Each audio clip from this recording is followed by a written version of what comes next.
Hello everyone. તો આજે આપણે આ વિડીયોમાં સ્વાધ્યાય 1.1 નો પહેલા ક્વેશ્ચનની જે ખાલી જગ્યાઓ છે એ સોલ્વ કરીશું. એ સમજીશું કે એનો જવાબ કઈ રીતે આવે છે. ડાયરેક્ટ આપણે જવાબ કહેશું નહીં, એ જવાબ કઈ રીતે આવ્યા છે એ આપણે આ વિડીયોમાં સમજીશું. તો આ સમજવા માટે આપણે સૌથી પહેલા, જો તમે બેઝિક થિયરી વાળો મારો આ ચેપ્ટરનો વિડીયો નથી જોયો તો તમને જો લાગતું હોય કે આ થોડા ફંડામેન્ટલ્સ ક્લિયર કરવાની જરૂર છે તો તમે વિડીયો જોઈ શકો છો. અધરવાઇઝ આ વિડીયો કન્ટિન્યુ કરી શકો છો. તો ચાલો હવે આપણે પેલી ખાલી જગ્યા શું કહે છે. પેલી ખાલી જગ્યા 1 લાખ બરાબર ખાલી જગ્યા 10,000. તો આનો મતલબ કે હું કેટલી વખત 10,000 કરીશ, હું કેટલી વખત 10,000 કરીશ ત્યારે મારો જવાબ આવશે 1 લાખ. બરાબર. તો જો મેં અહીં આપણે આમાં સમજવા માટે છે ને થોડીક ઊંધી પ્રોસેસ કરી. આ 10,000 છે ને મેં આ સાઈડ લખ્યો છે, આ ભાગ મેં અહીંયા લખી લીધો છે અને આપણે એનો જવાબ મેળવીશું. ચાલો 10,000 હું કેટલી વખત કરતી જાઉં તો મને જવાબ શું મળશે? 1 લાખ. તો જુઓ 10,000 માં અહીંયા કેટલા ઝીરો છે? 4. અને 1 લાખમાં કેટલા ઝીરો છે? 5. તો 10 લાખમાં 4 ઝીરો, 1 લાખમાં 5 ઝીરો, તો કેટલા ઝીરો ઘટે છે? 1 ઝીરો ઘટે છે. તો 1 ઝીરો નો મતલબ કે 10. 10 માં 1 ઝીરો આવે ને. તો 10,000 ને હું 10 વડે ગુણીશ તો મારો જવાબ કેટલો આવશે? 1 લાખ. તો અહીંયા જવાબ આવી ગયો મારો 10, કે 1 લાખ બરાબર 10 વખત 10,000. ચાલો બીજી ખાલી જગ્યા છે 1 મિલિયન બરાબર ખાલી જગ્યા 100,000. તો અહીંયા મેં લખ્યું છે 100,000. જો 100,000 આપણે બેઝિક થિયરી વાળા ક્લાસમાં સમજ્યા આંતરરાષ્ટ્રીય સંખ્યા પદ્ધતિ પ્રમાણે. બાકી આપણે 100,000, 500,000 એવું ભારતીય સંસ્કૃતિમાં, ભારતીય સંખ્યા પ્રણાલીમાં આવતું નથી. આ કઈ સંખ્યા પ્રણાલી છે? ઇન્ટરનેશનલ. તો ચાલો આ એકમ, દશક, સો અને આ ત્રણેય એક સાથે વાંચીએ એટલે કે 100,000. 100,000 ને હું કેટલી વખત ગુણીશ ત્યારે મારો જવાબ આવશે 1 મિલિયન. જો એકમ, દશક, સો, આ ભેગું વચાશે 100,000 અને આ વચાશે 1 એટલે કે 1 મિલિયન. તો જુઓ 1 મિલિયન ની અંદર કેટલા ઝીરો છે? 6 ઝીરો છે. અને 100,000 ની અંદર કેટલા ઝીરો છે? તો કે 5 ઝીરો છે. અહીંયા 5 ઝીરો છે અને અહીંયા 6 ઝીરો છે. તો કેટલા ઝીરો ઘટે છે? 1. તો કેટલા વડે ગુણીશ? 10 વડે.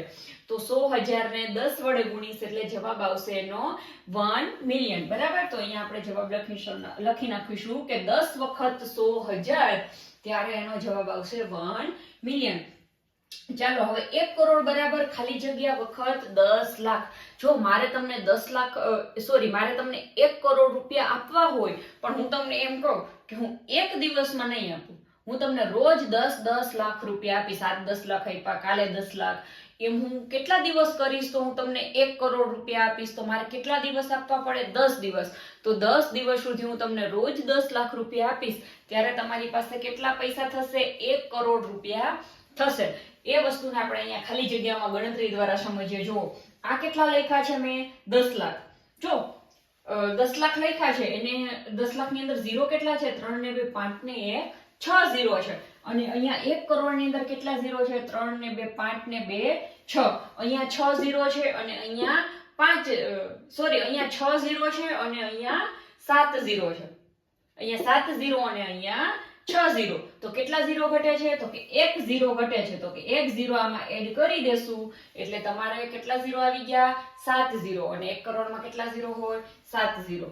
તો 10 વખત 10 લાખ રૂપિયા કરીશ ત્યારે આપણો જવાબ શું આવશે? 1 કરોડ. બરાબર. ચાલો હવે આપણને શું પૂછ્યું છે? 1 કરોડ બરાબર ખાલી જગ્યા મિલિયન. જુઓ હવે 1 કરોડ બરાબર ખાલી જગ્યા મિલિયન. એટલે કરોડ છે એ ભારતીય સંખ્યા પ્રણાલી અને મિલિયન છે એ આંતરરાષ્ટ્રીય સંખ્યા પ્રણાલી. તો આ બેને તમને આ બે વચ્ચેનો સંબંધ પૂછ્યો છે. તો આપણી પાસે આપણે શું લખેલું છે? મિલિયન. જુઓ કેમ ખબર પડી જાય? ડાયરેક્ટ અલ્પવિરામ જોઈને ખબર પડી જવી જોઈએ તમને કે આ 3 આંકડા પછી પાછું 3 આંકડા પછી અલ્પવિરામ છે એટલે આ કઈ સંખ્યા પ્રણાલી પ્રમાણે લખેલું હોય? આંતરરાષ્ટ્રીય. અને શું લખ્યું છે આપણે? 1 મિલિયન. 1 મિલિયનમાં કેટલા ઝીરો છે? 3 ને 3 6. અને 1 કરોડમાં કેટલા ઝીરો આવે છે? અહીંયા જો મને સમજ્યા કેટલા ઝીરો આવે? 7 ઝીરો આવે. તો કેટલા ઝીરો ઘટે છે? 1 ઝીરો ઘટે છે. આ 6 ઝીરો હતા 1 મિલિયનમાં અને આપણે 1 ઝીરો એડ કરવા માટે કેટલા વડે ગુણવું પડે? 10 વડે. તો કેટલા આવી જશે આપણી પાસે? 1 કરોડ. બરાબર. તો શું આવી ગયું આપણી પાસે? 10 મિલિયન રૂપિયા બરાબર 1 કરોડ રૂપિયા. ચાલો હવે કેટલી વખત હું લાખ કરીશ ત્યારે મારી પાસે મિલિયન આવશે. તો આ મેં કેટલું શું લખ્યું છે? લાખ લખ્યું છે, બરાબર? કારણ કે જો અહીંયા 3 આંકડા પછી 2 આંકડા પછી અલ્પવિરામ આ લખ્યું છે મેં લાખ. લાખની અંદર કેટલા ઝીરો છે? 5 ઝીરો છે. અને મિલિયન ની અંદર કેટલા ઝીરો છે? 6 ઝીરો છે. તો લાખની અંદર 5 ઝીરો, તો કેટલા ઝીરો ઘટે છે? તો કે 1 ઝીરો. તો અહીંયા કરીશ હું 10, બરાબર? આ 10 છે. તો 5 અને 1 6 ઝીરો થઈ ગયા. તો શું આવી ગયું? 1 મિલિયન. તો 10 વખત હું લાખ લાખ લાખ એવું કેટલી વખત કરીશ? 10 વખત કરીશ ત્યારે મારી પાસે જવાબ આવશે 1 મિલિયન. આઈ હોપ તમને આ વિડીયો યુઝફુલ થયો હશે. જો તમને યુઝફુલ થયો છે તો આગળનો વિડીયો જરૂર કન્ટિન્યુ કરજો. આગળના વિડીયોમાં આપણે સ્વાધ્યાય 1.1 નો બીજા ક્વેશ્ચનનું સોલ્યુશન કરીશું. Thank you.